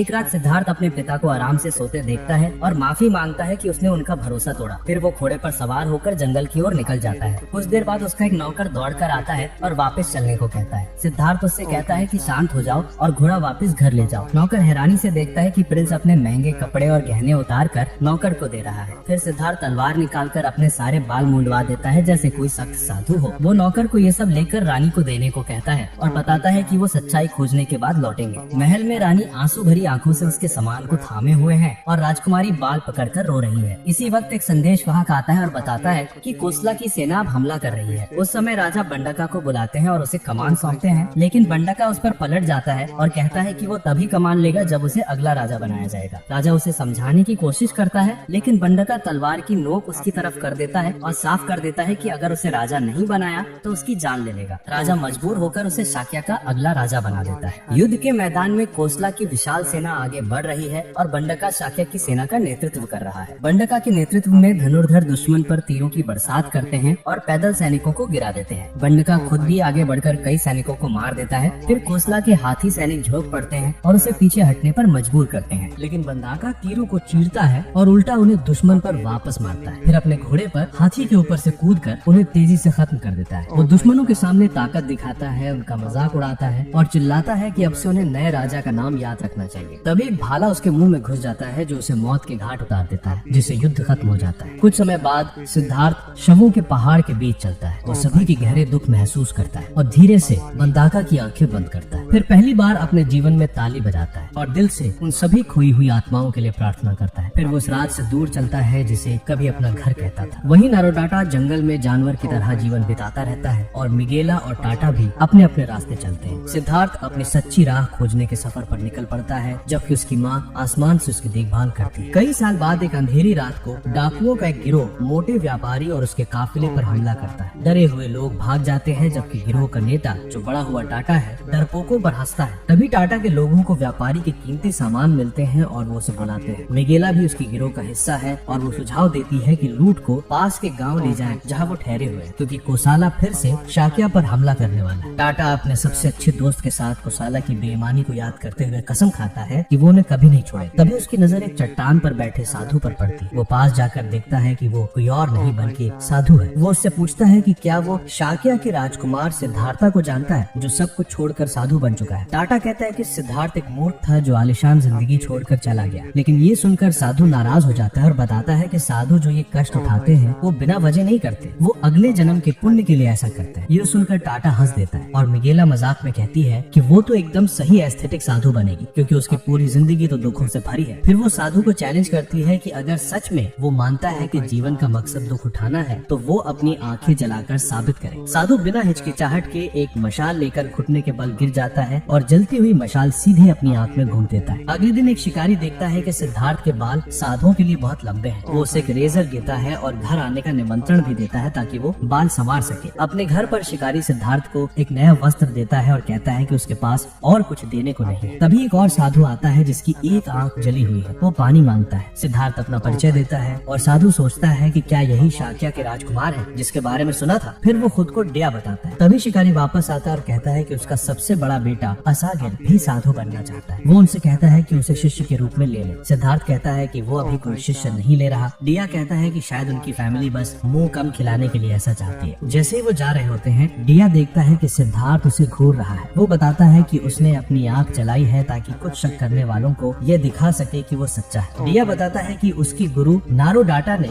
सब कुछ छोड़ दिया और एक जानवर बन गया ताकि बिना लालसा के पवित्र जीवन जी सके। डिया कहता है कि वो एस्थेटिसिज्म में विश्वास करता है, मतलब जितना ज्यादा अब कष्ट झेलेगा अगला जन्म उतना बेहतर होगा। फिर दोनों एस्थेटिक जंगल की ओर बढ़ते हैं। रास्ते में वो देखते हैं कि आजगेल बारिश में उनका पीछा कर रहा है। एक जगह आजगेल खुद को जहरीले पौधे से कटवा लेता है और लगभग डूब जाता है। तब सिद्धार्थ पीछे मुड़कर उसे बाहर निकालता है। जब वे नदी पार कर रहे होते हैं तो डिया कहता है कि सिद्धार्थ बच्चे को छोड़ दे, वो नहीं बच पाएगा, लेकिन सिद्धार्थ पूरी ताकत लगाकर उसे रेगिस्तान तक ले जाता है। वहाँ वो कुछ कोसाला सैनिकों से टकराते हैं जो अपने युवा राजकुमार के साथ शिकार पर निकले थे। एक हिरन मारने के बाद वह साधुओं के पास आते हैं। युवा राजकुमार सिद्धार्थ की निगाह में कुछ खास महसूस करता है, फिर सोचता है कि ये तो आम साधु है। सैनिकों के जाने के बाद डिया बताता है कि वो लड़का कोसाला का राजकुमार विराका है, जो कोसाला के राजा और शाक्या की एक दासी महिला से पैदा हुआ था। दरअसल शाक्या के राजा ने कोसाला के राजा को धोखा दिया था और दासी को कुलीन बताकर पेश किया था। फिर साधु कई दिन तेज धूप और घने जंगलों से होते हुए चलते हैं। एक रात टाटा और उसके लोग दूर से उन्हें देखते हैं और डिया से हालचाल पूछने आते हैं। डिया चुपचाप उन्हें घूरता है, लेकिन सिद्धार्थ टाटा से कहता है कि उनके साथ जो लड़का है उसकी तबीयत बहुत खराब है, उसे अभी इलाज की जरूरत है। ये सुनकर टाटा उन्हें अपने शिविर तक ले जाता है, जहाँ वो आसागेल के लिए जड़ी बूटी की दवा बनाता है। टाटा बताता है कि ये दवा उसने अपने पास मौजूद कुछ जड़ी बूटियों से बनाई है और अगर उसकी शक्तियाँ अभी भी होती तो वो एक पक्षी में उतरकर और ज्यादा जड़ी बूटी इकट्ठा कर लेता। ये सुनकर सिद्धार्थ हैरान हो जाता है कि वो जानवरों में प्रवेश कर सकता था। तभी डेपा को अपने गुरु नरोडता की कही एक बात याद आती है, जिसमें उसने एक ऐसे खास लड़के का जिक्र किया था जिसका नाम भी यही था, जो जानवरों में घुस सकता था और कभी बूढ़ा नहीं होता था। टाटा बताता है कि जैसे ही उसने अपनी ताकत खोई, वो अचानक बड़ा हो गया और आज जैसा दिखता है वैसा बन गया। असागी की हालत देखकर सिद्धार्थ उससे कहता है कि एक गर्म चाकू लेकर आओ ताकि वो सूजी हुई टांग को काटकर जहर निकाल सके। इलाज के बाद टाटा उस चाकू से जख्म को जलाकर बंद करता है, लेकिन तेज दर्द की वजह से उसे झटके आने लगते हैं और उसी पल उसका दिल रुक जाता है। उसकी आत्मा एक अजीब सी दुनिया में चली जाती है, जहाँ उसे सिद्धार्थ की माँ दिखाई देती है। वो उससे कहती है कि उसका अभी मरना तय नहीं है और उसे सिद्धार्थ के आखिरी दिन तक उसके साथ चलना होगा। इधर टेंट में सिद्धार्थ लगातार छाती दबाकर CPR देता रहता है, जब तक कि टाटा का दिल फिर से धड़कने नहीं लगता। तभी मिगुएला लकड़ियाँ लेकर टेंट में आती है और टाटा से पूछती है कि ये लोग कौन हैं। जैसे ही सिद्धार्थ उसकी आवाज लेकर उसका नाम पुकारता है, मिगुएला के हाथ से लकड़ियाँ गिर जाती हैं। दोनों कांपते हुए आमने सामने खड़े रहते हैं। कांपती आवाज में वो पूछती है कि वो यहाँ क्यों आया है। सिद्धार्थ माफी मांगता है कि वो महान राजा नहीं बन सका जिसकी उम्मीद उसने की थी। ये सुनकर गुस्से और दर्द में मिगुएला टेंट से बाहर भाग जाती है। उधर टाटा और डेपा दोनों को पता चलता है कि सिद्धार्थ ही वो लापता राजकुमार है। टाटा बताता है कि वो उसे इसलिए ढूंढ रहा था क्योंकि कोसा सैनिकों ने उसकी माँ और बहन की हत्या कर दी थी। यही वजह है कि वो उनसे इतनी नफरत करता है, लेकिन उसके पास कोई रुतबा नहीं है, इसलिए उसे युद्ध शुरू करने के लिए एक राजा की जरूरत है। अपना सारा गुस्सा निकालने के बाद टाटा सिद्धार्थ से बदला लेने के लिए राजा बनने को कहता है, लेकिन सिद्धार्थ उसे 10 साल रुकने को कहता है। वो बताता है कि वो एक भिक्षु बनकर जीवन का असली मतलब ढूंढना चाहता है और अगर उसे जवाब नहीं मिले तो वो वापस अपने राज्य लौट आएगा। अगली सुबह असागी अचानक डरावने सपने से जाग जाता है और कहता है कि एक बवंडा आने वाला है। वो दौड़कर गांव में जाता है और सबको तुरंत भागने की चेतावनी देता है। टाटा और बाकी लोग उसकी बात पर शक करते हैं, लेकिन असागी पूरे गांव में चिल्लाता हुआ लोगों को घर खाली करने को कहता रहता है। अचानक सच में एक बवंडर आ जाता है जो रास्ते में आने वाले हर घर को बेरहमी से तबाह कर देता है। असागी एक बच्चे को बचाता है और किसी तरह छुपकर जान बचाता है। बवंडर के गुजर जाने के बाद सिद्धार्थ और बाकी सब हैरान रह जाते हैं कि उसकी बात सच हो गई। कुछ समय बाद पास ही मगाथा के राज्य में राजा असागी का दरबार में स्वागत करता है। राजा असागी से पूछता है कि वो क्या जानना चाहता है। जब राजा अपने भविष्य के बारे में पूछता है तो लड़का बस एक शब्द कहता है, मौत। दरबार में हंगामा मच जाता है, लेकिन राजा सबको चुप कराता है और पूछता है कि उसे कौन मारेगा। मासूमियत से असागी कहता है कि 30 साल बाद उसका बेटा उस पर हमला करेगा और तुरंत ही उसे ईश्वरीय सजा भी मिलेगी। राजा हंसते हुए कहता है कि उसे भी भविष्यवाणी मिली है कि वो 3 गिनती में मर जाएगा, लेकिन असागी मुस्कुराता रहता है और बच्चों की तरह नाचने लगता है। जैसे ही राजा 3 गिनता है, असागी एक सिपाही को पास बुलाता है। 3 पूरी होते ही ऊपर से एक सांप गिरता है, लेकिन सब हैरान रह जाते हैं जब सिपाही का भाला सांप को मार देता है और लड़के को कुछ नहीं होता। तब राजा समझ जाता है कि असागी सच में भविष्य देख सकता है। लड़का मुस्कुराकर कहता है कि अभी उसके मरने का समय नहीं आया है। फिर वो बताता है कि वो 4 साल 4 महीने और 4 दिन बाद मरेगा। ये सुनकर राजा उसे अपना सलाहकार बनने के लिए रोक लेता है, लेकिन लड़का मना कर देता है। वो कहता है कि उसका मकसद सिद्धार्थ के साथ रहना है उस दिन तक जब सिद्धार्थ की मौत होगी। ये सुनकर राजा हैरान रह जाता है और पूछता है कि सिद्धार्थ इस समय कहाँ है। असागी उसे बताता है कि वो इस वक्त पांडवा पहाड़ों में है और एसेटिक जंगल की ओर जा रहा है। उसी रात राजा अपनी सेना लेकर पहाड़ पर चढ़ता है। वहाँ उसे डेपा उल्टा लटक कर ध्यान करते हुए मिलता है। राजा उससे पूछता है कि क्या वही सिद्धार्थ है, लेकिन डेपा इशारे से उसे पास बैठे शांत मुद्रा में ध्यान कर रहे सिद्धार्थ की ओर भेज देता है। सिद्धार्थ को प्रणाम करने के बाद राजा घुटनों के बल बैठ जाता है और उससे अपने राज्य में सलाहकार बनकर आने की विनती करता है। वो बदले में आधा राज्य देने का वादा भी करता है, लेकिन सिद्धार्थ मना कर देता है। वो राजा से कहता है कि जब इंसान जरूरत से ज्यादा चाहने लगता है तो लालच उसे तबाह कर देता है। इसी लालच से दूर रहने के लिए उसने भिक्षु का रास्ता चुना है। यह सुनकर राजा उदास हो जाता है। वो कहता है कि मौत से कोई नहीं बच सकता, लेकिन उसे बताया गया है कि 30 साल बाद उसका अपना बेटा उसकी जान ले लेगा। मौत के डर से कांपता हुआ राजा मानता है कि सिद्धार्थ ही उसे इस तकदीर से बचा सकता है, लेकिन सिद्धार्थ सिर हिलाकर साफ कह देता है कि अभी वो उसके मौत के डर को दूर नहीं कर सकता। हाँ, उसे उम्मीद है कि एसेटिक जंगल की यात्रा में वो खुद इस डर से निकलने का रास्ता ढूंढ पाएगा। ये जवाब राजा को संतोष दे देता है और वो उसे शुभकामनाएं देकर लौट जाता है। इसके बाद असागी, सिद्धार्थ और डेपा कई दिनों तक खतरनाक जंगलों से गुजरते हैं। रास्ते में लोगों की मदद करते हैं और हर दिन ध्यान करते हैं। आखिरकार वे एसेटिक भिक्षुओं के जंगल में पहुंच जाते हैं। जैसे ही डेपा जंगल में कदम रखता है वो बेहद खुश हो जाता है, लेकिन जब असागी एक सुंदर तालाब के पास जाता है तो अचानक डर से कांप उठता है। पानी के अंदर एक आदमी निकलकर उसे घूर रहा होता है। तभी डेपा समझाता है कि पानी के अंदर सांस रोक कर रहना, पेड़ से उल्टा लटकना, जिंदा दफन होना और ताबूत में अकेले बंद रहना, यही एसेटिक साधना साधना की चरम सीमा है। इसके बाद सिद्धार्थ अपनी साधना शुरू करता है। वो रात में कांटों पर बैठकर ध्यान करता है, भेड़ियों के बीच, यहाँ तक कि भयानक तूफानों में। उसे लगता है कि ये पीड़ा ही उसे ज्ञान तक पहुँचाएगी। कुछ महीने गुजर जाते हैं। एक दिन सिद्धार्थ असागी से पूछता है कि वो रोज पेड़ पर निशान क्यों बना रहा है। मुस्कुराते हुए लड़का बताता है कि वो साल का हर दिन एक निशान बनाता है और 5वां पेड़ पूरा होते ही उसकी मौत हो जाएगी। सिद्धार्थ उसे पागल कहता है और पूछता है कि क्या उसे मौत से डर नहीं लगता। लड़का कहता है डर तो लगता है, लेकिन उस पर उसका कोई बस नहीं। ये सुनकर सिद्धार्थ प्रभावित हो जाता है और पूछता है कि वो हर दिन बिना डर के कैसे जीता है। लड़का कहता है कि उसका मकसद ही उसे आगे बढ़ाता है। जैसे सिद्धार्थ का मकसद है इंसान से बढ़कर कुछ बनना और सबको बचाना। लेकिन जब सिद्धार्थ पूछता है कि वो सबको कैसे बचाएगा, तो असागी बस हल्की सी मुस्कान के साथ चुप रह जाता है। साल बीतते जाते हैं। सिद्धार्थ अपनी कठोर साधना करता रहता है। एक दिन गर्म रेत में जिंदा दबे हुए सिद्धार्थ की चीख निकल जाती है। रेपा उसे समझाता है कि यही दर्द उसे मोक्ष तक पहुंचाएगा। जब सिद्धार्थ उससे पूछता है कि क्या वो उसे मरने के लिए कह रहा है, तो पागल भिक्षु हामी भर देता है। वो कहता है कि उनका मकसद इस सड़े गले इंसानी शरीर से आजाद होना है। ये सुनकर सिद्धार्थ हिल जाता है। वो कहता है कि वो मरना नहीं चाहता, लेकिन पागल भिक्षु गुस्से में उसे तब तक साधना करने का आदेश देता है जब तक कि उसकी जान न निकल जाए। बाद में सिद्धार्थ सोचता है कि क्या खुद को यातना देना ही इंसानियत को बचाने का रास्ता है, जबकि उसका शरीर धीरे धीरे खत्म हो रहा है। एक दिन अचानक टाटा वहाँ पहुँचता है। वो सिद्धार्थ को लगभग मरा हुआ पाता है, अब भी रेत के नीचे दबा हुआ। टाटा उसे बाहर निकालता है, पास की नदी में ले जाता है और उस पर पानी डालता है। जब सिद्धार्थ होश में आता है तो टाटा कहता है कि वो उसे किसी बेवकूफी भरी साधना में मरते नहीं देख सकता। वो उसे पेड़ की छांव में बिठाता है और एक फल देता है, लेकिन सिद्धार्थ मना कर देता है। कहता है कि वो उपवास पर है। टाटा जोर देकर उसे खाने को कहता है। तभी डेपा और बाकी एसेटिक भिक्षु वहाँ आ जाते हैं। वे टाटा से कहते हैं कि वो उसकी साधना में दखल न दे और यहाँ से चला जाए। उसी पल टाटा को अपनी झोपड़ी की ओर से धुआं उठता दिखता है। घबराकर वो वहाँ दौड़ता है, मिग्युएला की चिंता में। वहाँ वो देखता है कि कुछ दुबले पतले भिक्षु मशाले लिए हुए मिग्युएला को गद्दार कहकर झोपड़ी जला रहे हैं। वो उन्हें जोर से हटाता है और अंदर घुस जाता है। वो तुरंत मिग्युएला को पकड़कर बाहर खींच लाता है। ठीक उसी पल जब झोपड़ी पूरी तरह ढह जाती है। उसी रात बाद में सिद्धार्थ उससे मिलने आता है और पूछता है कि क्या वो और मिग्युएला ठीक है। तब टाटा उसे बताता है कि उसकी हालत इतनी खराब है कि वो ना तो हिल पा रही है और ना ही बोल पा रही है, जबकि वो दोनों उसे बचाने के लिए इतना लंबा सफर तय करके यहाँ आए थे। ये सुनकर सिद्धार्थ का दिल बैठ जाता है। मिग्युएला उसे दूर रहने की गुहार लगाती है, लेकिन फिर भी सिद्धार्थ अंदर चला जाता है। उसकी भयानक हालत देखकर वो घुटनों के बल गिर जाता है और उसके लिए प्रार्थना करने लगता है। अगले दिन दीपा उसे साधना पर ध्यान लगाने को कहता है, क्योंकि वो देख लेता है कि सिद्धार्थ का मन बार बार मिग्युएला की तरफ जा रहा है। सिद्धार्थ कहता है कि वो उसे इस तरह तड़पते हुए नहीं देख सकता। इस पर दीपा उसे ताना मारता है कि एक तपस्वी के लिए दूसरे के दर्द से डरना शर्म की बात है। लेकिन सिद्धार्थ कहता है कि जंगल का कोई भी भिक्षु उस दर्द से नहीं गुजर रहा जिससे मिग्युएला गुजर रही है। इधर टाटा मिग्युएला के लिए खाना लाता है, लेकिन वो खाने से मना कर देती है। वो उससे कहती है कि उसे छोड़ दे, अब उसके बचने की कोई उम्मीद नहीं है और जैसे ही वो मर जाएगी टाटा आजाद हो जाएगा। ये सुनते ही टाटा उसे कसकर गले लगा लेता है और वादा करता है कि वो उसे बचाने का कोई न कोई रास्ता जरूर ढूंढेगा। बाहर से ये सब सिद्धार्थ चुपचाप देखता रहता है। अगले दिन असागी सिद्धार्थ का ताबूत खोलता है। सिद्धार्थ उससे पूछता है कि क्या सच में मिग्युएला को बचाने का कोई तरीका नहीं है। तब असागी बताता है कि उसे उसी तरह बचाया जा सकता है जैसे उसने खुद को बचाया था, जहर चूसकर बाहर निकालकर। ये सुनते ही उसी रात सिद्धार्थ दौड़कर वहाँ पहुँचता है और मिग्युएला के शरीर से जहर चूसना शुरू कर देता है। टाटा डर जाता है कि कहीं वो खुद बीमार न पड़ जाए, लेकिन सिद्धार्थ पूरी रात बिना रुके करता रहता है जब तक जहर की आखिरी बूंद भी बाहर न आ जाए। अगली सुबह वो अपनी साधना छोड़कर सीधे मिग्युएला को देखने चला जाता है। ये बात दीपा को आग बबूला कर देती है। गुफा में पहुंचकर सिद्धार्थ देखता है कि मिग्युएला पूरी तरह ठीक हो चुकी है। मिग्युएला रोने लगती है और टाटा उसका शुक्रिया अदा करता है। तभी अचानक दीपा और बाकी भिक्षु वहाँ पहुँच जाते हैं। वे कहते हैं कि अब उन्हें सिद्धार्थ की बेइज्जती और बर्दाश्त नहीं है और उसे जंगल छोड़ने का आदेश देते हैं। लेकिन टाटा बीच में बोल पड़ता है। वो कहता है कि जंगल वो लोग छोड़ेंगे, सिद्धार्थ नहीं। वो सिद्धार्थ से कहता है कि अब वो उसका इंतजार नहीं करेगा कि वो लौटकर राजा बने और उसके बदले की आग को पूरा करे, ताकि सिद्धार्थ शांति से अपनी साधना कर सके। वो कहता है कि जब उसने मिग्युएला को ठीक होते देखा तो उसका सारा गुस्सा खत्म हो गया और अब वो समझ गया है कि सिद्धार्थ का मकसद उसके बदले से कहीं ज्यादा बड़ा है। मिग्युएला सिद्धार्थ से कहती है कि उसे खुशी है कि वो उससे प्यार कर बैठी, भले ही उसे अपनी आंखों की कीमत चुकानी पड़ी। वो कहती है कि सिद्धार्थ ने उसका शरीर ही नहीं उसका दिल भी बचाया। इसके बाद दोनों वहाँ से चले जाते हैं। जाते जाते टाटा सिद्धार्थ से कहता है कि वो एक महान भिक्षु बने और उसे अपना पहला शिष्य बनाए। उसी रात शाक के राज्य की सरहद पर सैनिक तब हैरान रह जाते हैं जब देखते हैं कि कुछ ही पलों में दर्जनों तंबू कुचल दिए जाते हैं। हाथियों की एक पूरी सेना हर चीज को रौंदती चली आती है और उनके पीछे पीछे कुआला के पैदल सैनिकों की लहरें उमड़ पड़ती है। नौजवान राजकुमार अपने हाथियों को किले के फाटक पर चढ़ा देता है और अपने सबसे बड़े योद्धा यताला को हमला करने का हुक्म देता है। हल्क जैसे उस विशाल योद्धा हाथियों को सीढ़ी की तरह इस्तेमाल करता है, हवा में उछलता है और अपना गदा किले की दीवार पर दे मारता है। एक ही वार में दीवार ऊपर से नीचे तक फट जाती है। रास्ता खुलते ही कोसालन सेना टूट पड़ती है। आगे आगे यताला रास्ता साफ करता जाता है। कोसालन के तीरंदाज दुश्मन के धनुर्धारियों को मक्खियों की तरह गिरा देते हैं। मीनारों में आग लग जाती है और पैदल सैनिकों के साथ यताला जो सामने आता है उसे मौत के घाट उतार देता है। चारों तरफ तबाही देखकर एक मोटा सा सरदार राजा के पास दौड़ता है और उसे भाग जाने को कहता है, लेकिन राजा मना कर देता है। वो कहता है कि वो अपने लोगों को छोड़कर नहीं भागेगा। उधर सिद्धार्थ की पत्नी अपने बेटे राहुल से कहती है कि जैसे ही उनके पिता अपना काम पूरा करेंगे वो जरूर उन्हें बचाने आएंगे। बाहर यताला सैनिकों को हवा में उछालता है और जो भी राजकुमार पर हमला करने की कोशिश करता है उसे एक ही वार में खत्म कर देता है। फिर वो राजकुमार के पीछे पीछे किले के अंदर तक घुस जाता है। है। सूरज निकलते निकलते शाक्य की ज्यादातर सेना खत्म हो चुकी होती है और विराका जीत का ऐलान कर देता है। उसी रात एस्थेटिक जंगल में असागी सिद्धार्थ से कहता है कि अगली पूर्णिमा तक उसकी मौत हो जाएगी। सिद्धार्थ को यकीन नहीं होता क्योंकि लड़का पूरी तरह सेहतमंद दिख रहा होता है, लेकिन असागी भविष्यवाणी करता है कि उसे भेड़िए जिंदा खा लेंगे। लेकिन सिद्धार्थ उससे वादा करता है कि चाहे कुछ भी हो जाए वो उसकी रक्षा करेगा। कुछ समय बाद जब सिद्धार्थ ध्यान में बैठा होता है तभी असागी घोंसले से अंडे चुराने की कोशिश में एक चट्टान से नीचे गिर जाता है। ये देखकर सिद्धार्थ घबराकर जितनी तेज उसके पैर ले जा सकते हैं वो नीचे की तरफ दौड़ पड़ता है, लेकिन वहाँ पहुंचकर उसे पता चलता है कि लड़का झाड़ियों पर गिरा था और बच गया था। इसके बाद असागी लगभग एक नदी में डूब ही जाता है, जिससे सिद्धार्थ फिर से घबरा जाता है, लेकिन ये भी बस एक बेकार का डर साबित होता है। इसी तरह करते करते पूर्णिमा की रात आ जाती है। सिद्धार्थ सोचने लगता है कि क्या सच में लड़का मर जाएगा, जबकि उसने तो उसे पेड़ से बांध भी दिया था। वो ध्यान में बैठा ही होता है कि एक खरगोश आकर रस्सियों को कुतरने लगता है। जब तक सिद्धार्थ को कुछ समझ आता है तब तक असागी गायब हो चुका होता है। वो उसे हर जगह ढूंढता है। उधर वही खरगोश लड़के को झाड़ियों के बीच से ले जाता है। आगे जाकर असागी एक ढलान से फिसलता है और सीधा भूखे भेड़िए के छोटे बच्चों के सामने जा गिरता है। भूखे भेड़िया शावकों को देखकर असागी मुस्कुरा देता है। वो उन्हें प्यार से सहलाता है और कहता है कि वो जल्द ही उनका पेट भर देगा। फिर वो उनके सामने लेट जाता है ताकि उनके माँ बाप आकर उसे अपना शिकार बना ले। ठीक उसी वक्त सिद्धार्थ भी वहाँ पहुँचता है और फिसलकर नीचे गिर जाता है। लेकिन जब वो भेड़ियों को अपने छोटे से दोस्त को खाते देखता है तो उसकी रूह कांप जाती है। डर के मारे वो भागता है। जितनी ताकत उसके कमजोर पैरों में बची होती है वो घास पर मुंह के बल गिर पड़ता है और फूट फूट कर रोने लगता है। उसी समय दीपा उसे ढूंढ लेता है और पहले से भी ज्यादा बेरहमी से उसकी साधना दोबारा शुरू करवा देता है। एक बार तो वो उसे आग तक लगा देता है। जब देखता है कि उसमें अब भी जान बची है तो पागल भिक्षु उसे पेड़ से बांध देता है और गिद्धों को उस पर छोड़ देता है। ये देखकर बाकी भिक्षुओं का दिल पसीज जाता है। वे उसे खोल देते हैं और कहते हैं कि उसने बहुत सह लिया, लेकिन सिद्धार्थ रुकने से मना कर देता है। यहाँ तक कि 10 दिनों तक पानी भी नहीं पीता। ये देखकर दीपा मान लेता है कि वो तपस्या की चरम सीमा तक पहुँच गया है। इसके बाद सिद्धार्थ चट्टान पर जलते सूरज के नीचे ध्यान करता है और फिर तूफानी रात में भी वहीं बैठा रहता है। वो मन ही मन दोहराता रहता है कि उसे अपने चारों ओर की दुनिया के साथ एक हो जाना है। एक दिन तेज हवाएं उसके कमजोर शरीर को झरने में धकेल देती हैं, लेकिन जब उसे कोई दर्द महसूस नहीं होता तो वो सोचता है कि क्या वो आखिरकार प्रकृति में विलीन हो गया है। क्या यही वो चरम साधना है जिसकी बात दीपा करता था। जैसे ही वो आंखें बंद करता है वो खुद को एक अजीब सी दुनिया में पाता है। वहाँ उसे अपनी माँ की आवाज सुनाई देती है। वो उससे कहती है कि असागी का जीवन का मकसद उसे ये सिखाना था कि हर जीवन एक चक्र का हिस्सा है। ये सुनकर सिद्धार्थ टूट सा जाता है, लेकिन उसकी माँ उसे जिंदा रहने का आदेश देती है। जब उसकी आँख खुलती है तो उसके चेहरे के सामने एक कटोरा सूप रखा होता है। वो ये देखकर रो पड़ता है। पहले उसे लगता है कि असागी इसे लाया होगा, लेकिन पता चलता है कि ये पास के गाँव की एक दयालु औरत। उसे धन्यवाद देकर सिद्धार्थ जंगल में चला जाता है। वो सारे जानवरों को बुलाता है और वे उसके पीछे पीछे चल पड़ते हैं। वो उन्हें समझाता है कि किसी एक का दूसरे के लिए खाया जाना यही प्रकृति का नियम है, जैसा असागी और भेड़ियों के साथ हुआ। लेकिन इंसान ही ऐसा जीव है जो लालच में आकर एक दूसरे को खा जाता है और यही असली दुख की जड़ है। उधर कोशाला राज्य में शाक्य के राजा पर मुकदमा चलाया जाता है। वो कहता है कि अब और हिंसा की कोई जरूरत नहीं है, लेकिन कोशाला का राजकुमार कसम खाता है कि वो शाक्य के लोगों को कभी माफ नहीं करेगा और सिद्धार्थ को अपने हाथों से मारेगा। इधर जंगल में सिद्धार्थ जाने ही वाला होता है कि दीपा उसे रोक लेता है और पूछता है कि क्या वो सच में जंगल छोड़कर जा रहा है। जब सिद्धार्थ हाँ कह देता है तो दीपा कसम खाता है कि वो खुद को उससे भी ज्यादा यातना देगा और साबित करेगा कि तपस्या ही सच है। लेकिन सिद्धार्थ कहता है कि उसे समझ आ गया है कि चरम सोच का कोई मतलब नहीं, इसलिए अब वो ऐसा जीवन जिएगा जहाँ दुख और सुख के बीच एक मध्यम रास्ता होगा। ये समझकर कि सिद्धार्थ अपना अलग रास्ता चुन चुका है, दीपा हार मान लेता है। उधर कोसाला की सीमा पर शाक्य के लोगों से जबरदस्ती काम करवाया जाता है। जो गिर पड़ता है उसे रोज या तो मार दिया जाता है या मरने के लिए छोड़ दिया जाता है, ताकि राजकुमार की बीमार नफरत शांत हो सके। कैद में बंद राजा अपनी कोठरी के अंदर से अपने लोगों की चीखें सुनता रहता है। इसी बीच एक दिन राजकुमार का पिता गुस्से में पूछता है कि उसने अपनी माँ को शाक्य के स्लेवों के साथ कैद में क्यों रखा है। इस पर लड़का ठंडे दिल से कहता है कि वो भी एक गंदी शाक्य के गद्दार स्लेव है। उसका पिता उसे याद दिलाता है कि वो अब भी उसकी माँ है, लेकिन राजकुमार जवाब देता है कि अगर वो परिवार के लिए अलग नियम बनाएगा तो ये एक गलत मिसाल बन जाएगी। उसी रात यताला जेल में बंद राजकुमार की माँ से मिलने आता है। वो जश्न का बचा हुआ खाना उसके लिए लेकर आता है, लेकिन गलती से उसके हाथ से कटोरा गिर जाता है। वो अपनी भारी भरकम शक्ल अंदर झुकाकर कहता है कि वो दूसरा कटोरा लेकर आएगा। रानी उसे चेतावनी देती है कि वो दोबारा ना आए क्योंकि वो औरतों के गुलामों वाले हिस्से में है, लेकिन यताला और गुस्से में आ जाता है। वो कहता है कि वो उसे आजाद कर देगा क्योंकि वो रानी है। इस पर वो उसे रोकते हुए कहती है कि ऐसा करने से उसके बेटे के लिए और मुसीबत खड़ी हो जाएगी। तब यताला पूछता है कि राजकुमार ने उसे कैद क्यों किया। रानी बताती है कि शादी के वक्त उसने अपने दर्जे के बारे में झूठ बोला था और इसी अपराध की सजा उसे मिल रही है। फिर भी यताला कहता है कि वो एक महान औरत है, गुलाम हो या ना हो। ये बात उसे अपने बचपन की याद दिला देती है, जब उसके गाँव में भयानक अकाल पड़ा था। खाने की कमी के चलते उसके पूरे परिवार को, जिसमें उसकी गुलाम माँ भी थी, एक हाथी के नीचे कुचल दिया गया था ताकि खाने वाले मुंह कम हो जाए और वो अकेला बच गया था। ये सुनकर रानी उसे एक अच्छा बेटा कहती है, लेकिन फिर से चेतावनी देती है कि वो उस पर दया ना दिखाए, वरना सबकी नजर में वो निशाना बन जाएगा। फिर भी यताला को भरोसा है कि राजकुमार उसकी बात जरूर सुनेगा। लेकिन जब वो बाद में उसके लिए खाना लाने के बदले राजकुमार से बात करता है तो राजकुमार उसे जमीन से जंजीरों में बांधकर कोड़ों से पिटवा देता है और उसे बेवकूफी बंद करने का हुक्म देता है। गुस्से में यताला पूछता है कि उसने अपनी ही माँ को कैद क्यों किया। राजकुमार जवाब देता है कि उसे झूठ बोलने की सजा देनी थी और इसलिए भी कि उसकी रगों में गंदी शाक्या नस्ल का खून बहता है। जब राजकुमार उसे और अपमानित करता है तो यताला का सब्र टूट जाता जाता है। वो अपनी जंजीरें तोड़ देता है और किले से बाहर निकल जाता है। अपने कमरे में लौटकर राजकुमार को वो दिन याद आते हैं जब लोग उसका मजाक उड़ाया करते थे। उसे एक गंदी शाकिया गुलाम का बेटा कहते थे और वही ताने उसे ताकत पाने के लिए सब कुछ कुर्बान करने पर मजबूर कर गए थे। तभी एक दूत आकर बताता है कि सिद्धार्थ का पता लग गया है। ये सुनते ही राजकुमार सेना लेकर उसे मारने निकल पड़ता है। जब वे भिक्षु को ढूंढ लेते हैं तो वो अपने आदमियों को सिद्धार्थ को घेरने का आदेश देता है। वो कहता है कि सिद्धार्थ की वजह से उसके परिवार ने बहुत दुख झेला है और अब वो उसकी जान लेकर इसकी कीमत वसूलेगा। ये कहकर वो उसकी प्रतिक्रिया का इंतजार करता है, लेकिन सिद्धार्थ शांत रहता है और कहता है कि अगर वो चाहे तो उसकी जान ले सकता है। सिद्धार्थ की ये शांति देखकर राजकुमार कहता है कि वो उसके चाहने वालों को मारेगा। इस पर सिद्धार्थ शांति से पूछता है कि क्या बदला लेने से उसे सच में खुशी मिलती है। वो कहता है कि उसके काले विचार शायद उसे रातों को सोने नहीं देते। ये बात राजकुमार के दिल पर सीधा वार करती है। फिर भी वो तलवार उठाकर उसका सिर काटने के लिए आगे बढ़ता है। तभी आसमान से बिजली गिरती है और उसके हाथ से तलवार छूट जाती है। तलवार सिद्धार्थ के सामने गिरती है। भिक्षु तलवार उठाता है और राजकुमार की तरफ बढ़ता है। उसकी नजर इतनी गहरी होती है कि आसपास खड़े सारे सैनिक डर के मारे पीछे हट जाते हैं। सिद्धार्थ कहता है कि उसकी ये काले विचार उसे किसी भी यातना से ज्यादा दर्द दे रहे हैं और यही वजह है कि उसकी जिंदगी इतनी दुखी है। ये सुनकर राजकुमार अपनी तलवार उठाता है और शर्मिंदगी में पीछे हट जाता है। अपने कमरे में लौटकर वो सिद्धार्थ की आंखें याद करता है और वो अपमान उसकी नफरत को और भड़का देता है। उसी वक्त एक दूत आकर भयंकर खबर देता है। वो बताता है कि औरतों के गुलामों में भयंकर बीमारी फैल रही है जो जल्द ही महल तक पहुंच जाएगी। वो पूछता है कि क्या सबको जिंदा जला दिया जाए। नीचे मचे हाहाकार को देखकर और थोड़ी देर सोचकर राजकुमार उन्हें जलाने का आदेश दे देता है। उधर जेल के बाहर यताला कुछ खा रहा होता है। तभी उसे आग और शोर शराबे की आवाजें सुनाई देती है। जैसे ही उसे पता चलता है कि आग औरतों के हिस्से में लगी है, वो पूरी ताकत से उधर दौड़ पड़ता है। जो भी सिपाही रास्ते में आता है वो उसे एक तरफ फेंकता चला जाता है। वो दीवार तोड़कर अंदर घुस जाता है और बढ़ती आग की परवाह किए बिना हर जगह रानी को ढूंढने लगता है। इसके बाद जब यताला उसे ढूंढ लेता है तो वो दानव दीवारें तोड़ता हुआ बाहर निकलता है और लड़ता झगड़ता हुआ किले के मेन गेट तक पहुंचता है। वहाँ वो दीवार में एक बहुत बड़ा सुराग कर देता है और हमेशा के लिए उस राज्य को छोड़ देता है। काफी दूर जंगल में रानी ये देखकर हैरान और खुश होती है कि यताला ने उसकी जान बचा ली, लेकिन वेरहाका भी उनका पीछा करता हुआ वहाँ पहुँच जाता है और उन्हें एक तालाब के पास ढूंढ लेता है। शुरू में यताला खुश हो जाता है कि वो अपनी माँ की मदद के लिए आया है, लेकिन जैसे ही रानी की आंखों में वही दया वाला नजरिया देखता है, प्रिंस को गुस्सा आ जाता है। वो साफ साफ कह देता है कि आग लगाने का हुक्म उसी ने दिया था और जाते जाते यताला को आदेश देता है कि वो उस औरत से छुटकारा पाले। ये सुनकर यताला अपना पद छोड़ देता है और प्रिंस को पत्थर दिल कहता है, लेकिन उसकी माँ उसे शांत होने को कहती है और बोलती है कि उसके लिए इस बात को यही छोड़ दे। माँ की बात सुनकर यताला शांत हो जाता है और उसे अपनी बाहों में उठाकर वहाँ से चला जाता है। तेज धूप में लंबा सफर तय करने के बाद वो उसे एक चट्टान की छाया में आराम करने के लिए बैठाता है। वहाँ वो उससे पूछता है कि उसने उसकी मदद क्यों की। यताला मुस्कुराकर जवाब देता है कि वो उसकी माँ की याद दिलाती है। वो कहता है कि वो भी उसकी माँ की तरह दयालु है और इसी वजह से वो चाहता है कि अब वही उसकी नई माँ बने। ये सुनकर रानी बहुत खुश हो जाती है। वो उससे कहती है कि अपना चेहरा दिखाओ, उसे डर नहीं लगेगा क्योंकि वो जानती है कि वो एक अच्छा लड़का है। ये सुनकर यताला हैरान हो जाता है क्योंकि पूरी जिंदगी सब उसे राक्षसी कहते आए हैं। वो धीरे धीरे अपना मास्क खोलता है और पलटकर अपना शांत और मासूम चेहरा दिखाता है। रानी प्यार से कहती है कि वो खुशी खुशी उसकी माँ की जगह लेगी। नई माँ के साथ खुशहाल जिंदगी के सपने देखते हुए यताला बहुत खुश हो जाता है और अपना मास्क दूर फेंक देता है। लेकिन कुछ दिनों बाद जब वो गोद में फल लेकर वापस आता है तो देखता है कि वो जमीन पर बेहोश पड़ी है। वो घबराकर सब कुछ नीचे गिरा देता है। थोड़ी ही देर में उसे समझ आ जाता है कि वो मर चुकी है। यताला जोर जोर से रोने लगता है। उसकी चीखें पूरे वीरान इलाके में गूंजने लगती है। इसके बाद वो उसकी लाश को बहुत दूर जंगल तक लेकर जाता है और आंसू बहाते हुए खुद ही उसकी कब्र खोदता है। धीरे से उसे कब्र में लिटाकर वो पूरी रात उसकी कब्र से लिपटा कर सोता है। अगले दिन से वो बिना किसी मंजिल के अलग अलग इलाकों और शहरों में भटकने लगता है। दिल से टूटा हुआ, उदास और रातों को सो नहीं पाता, बिल्कुल वैसे ही जैसे प्रिंस जो अब खुद भी उतना ही अकेला हो चुका है। एक रात हताश होकर यताला एक झरने से नीचे कूद जाता है, लेकिन उसका विशाल शरीर उसे मरने नहीं देता। वो गिरकर भी जिंदा बच जाता है। दर्द में तड़पते हुए वो थंडर के भगवान से विनती करता है कि उसे मार दे और उसका दुख खत्म कर दे, लेकिन कुछ भी नहीं होता। वो नदी के बीच चलता रहता है सूरज ढलने तक। तभी उसे जंगल के अंदर कुछ चमकता हुआ दिखता है। वहाँ उसे सिद्धार्थ ध्यान में बैठा हुआ मिलता है पूरी शांति के साथ। यताला धीरे धीरे पास जाता है और उसके सामने घुटनों के बल बैठकर कहता है कि वो मरना चाहता है क्योंकि वो दुनिया का सबसे दुखी इंसान है। सिद्धार्थ शांति से पूछता है कि वो दुखी क्यों है। यताला बताता है कि उसके असली माता पिता को हाथी ने कुचल दिया था और दूसरी माँ उसे मिली भी तो प्लेग ने छीन लिया। ये सुनकर सिद्धार्थ धीरे से कहता है कि असल में तो उसके माता पिता सबसे ज्यादा बदकिस्मत थे। लेकिन यताला इस बात को अनदेखा करके गुस्से में पूछता है कि जिसने अपनी माँ को ही छोड़ दिया उस प्रिंस को सजा क्यों नहीं मिली। सिद्धार्थ ध्यान से उसकी बात सुनता है और फिर कहता है कि असल में सबसे ज्यादा दुख उसी प्रिंस ने झेला है। एक ऐसा राजकुमार जिसकी माँ एक गुलाम थी, उसे पूरी जिंदगी पत्थर दिल बनकर रहना पड़ा। उसे अपनी माँ को धीरे धीरे मरते हुए देखना पड़ा, कुछ भी न कर पाने की हालत में, और अब उसे हजारों लोगों के खून के साथ साथ अपनी ही माँ का खून का बोझ भी उठाना है। दूसरी तरफ प्रिंस वेरेडहॉकर अपनी माँ की कब्र पर पहुँचता है। वो वहाँ आए सियारों को भगा देता है और रोते रोते कब्र खोदने लगता है। वो उसकी ठंडी लाश को गले लगाकर कहता है कि बस एक बार अपने नाकाबिल बेटे का नाम ले लो और उसे माफ कर दो, क्योंकि उसके पास कोई और रास्ता नहीं था। उसे कमजोरी दिखाए बिना राज्य चलाने के लिए पत्थर दिल बनना पड़ा। जंगल में वापस सिद्धार्थ धीरे से दोहराता है कि इसमें कोई शक नहीं कि प्रिंस पूरे राज्य का सबसे बदकिस्मत बदकिस्मत लड़का है। सिद्धार्थ आगे कहता है कि जो इंसान खुद इतना दर्द झेल चुका हो वो दूसरों के दर्द को सबसे बेहतर समझ सकता है। ये सब सुनकर यताला का दिल भर आता है। वो एक साथ दुखी भी है और गुस्से में वो अपना सिर पकड़कर जोर से चिल्लाता है और गुस्से में अपना सिर जमीन पर पटक देता है। तभी सिद्धार्थ धीरे से अपना गर्म हाथ उस दानव के कंधे पर रखता है और बताता है कि उसने भी अपनी माँ को अपने जन्म के कुछ ही समय बाद खो दिया था, लेकिन वो कहता है कि अगर उसकी माँ ने उसे जन्म न दिया होता तो वो आज यताला से कभी मिल ही नहीं पाता। सिद्धार्थ समझाता है कि इस दुनिया में हर जिंदगी का एक मकसद होता है और हर जीव एक दूसरे से एक नाजुक डोर से जुड़ा होता है। अगर यताला इस दुनिया में होता ही नहीं तो ये संतुलन बिगड़ जाता, इसलिए उसका होना बहुत जरूरी है। वो कहता है कि सिर्फ जिंदा रहकर ही यताला कई जिंदगियों को छू चुका है और अपना मकसद पूरा कर रहा है। ये सुनकर कि उसकी जिंदगी की कोई कीमत है, यताला बिल्कुल सन्न रह जाता है। सिद्धार्थ उसे याद दिलाता है कि उसने बहुत से लोगों की जान बचाई है। वो उसके असली माता पिता का उदाहरण देता है जब उन्होंने पहली बार उसे देखा था। फिर वो बताता है कि कैसे उसने प्रिंस फर्टाका की माँ को प्यार और दया दिखाकर खुशी दी और आखिर में प्रिंस को भी, जो अब ये जानकर चैन से रह सकता है कि उसकी माँ के आखिरी दिन किसी ने उसे इंसान की तरह प्यार दिया था। आंखों में आंसू लिए यताला फिर से पूछता है कि क्या उसके जैसा इंसान जिसके हाथों पर कई लोगों का खून है उसे जीने का हक है। सिद्धार्थ शांति से उसे भरोसा दिलाता है कि हाँ, ये बिल्कुल ठीक है। ये बात यताला के दिल को अंदर तक हिला देती है। वो सिद्धार्थ को एक महान इंसान कहता है और उससे विनती करता है कि वो उसे अपना शिष्य बना ले, लेकिन सिद्धार्थ विनम्रता से मना कर देता है और कहता है कि वो खुद अभी सीखने वाला एक साधक है और अभी उसकी साधना पूरी नहीं हुई है। वो कहता है कि वो भी यताला की तरह ही अभी रास्ते में है। तभी टाटा की तरह यताला उससे विनती करता है कि जब उसकी साधना पूरी हो जाए तब वो उसे अपना पहला शिष्य बना ले। वो कसम खाता है कि चाहे जितना समय लगे वो इंतजार करेगा। फिर वो उसे जिंदगी का असली मतलब सिखाने के लिए धन्यवाद कहता है और वहाँ से चला जाता है। उसके जाते ही सिद्धार्थ खुद हैरान रह जाता है कि उस पल उसके अंदर क्या आ गया था। तभी सूरज उगने लगता है और सिद्धार्थ को वही बूढ़ा आदमी दिखाई देता है जिसे उसने बचपन में देखा था, रोशनी से घिरा हुआ। वो बूढ़ा आदमी उससे कहता है कि उसे ज्ञान प्राप्त हो चुका है और उसे बुद्ध की उपाधि देता है, जिसका मतलब है जागृत हुआ इंसान। वो उसे बताता है कि अब उसका काम है, जब तक जिंदगी है तब तक इंसानों को अपनी सीख देना और उन्हें जीना सिखाना। उसी पल सिद्धार्थ को आध्यात्मिक दुनिया दिखाई देने लगती है। एक जानी पहचानी आवाज बताती है कि इंसान जन्म के समय कमल के फूल की तरह होता है जिसमें असीम संभावनाएं होती, लेकिन दुख की बात यह है कि इतने सारे सुंदर फूल कीचड़ में ही खो जाते हैं। इसीलिए बुद्ध का कर्तव्य है कि वो उन फूलों को खिलने में मदद करे। सिद्धार्थ खुशी खुशी इस जिम्मेदारी को स्वीकार कर लेता है। कुछ समय बाद प्रिंस वर्दका शाक्य वंश के गुलामों को आजाद कर देता है। वहीं टाटा, मिगेला और बाकी भिक्षु अपनी अपनी जिंदगी में आगे बढ़ते रहते हैं और सिद्धार्थ अब बुद्ध बनकर इंसानियत को बचाने की लंबी यात्रा पर निकल पड़ता है। लेकिन यहीं पर ये वीडियो खत्म होता है। वीडियो पसंद आया हो तो लाइक और चैनल को सब्सक्राइब करना मत भूलना। देखने के लिए धन्यवाद और मिलते हैं अगली बार।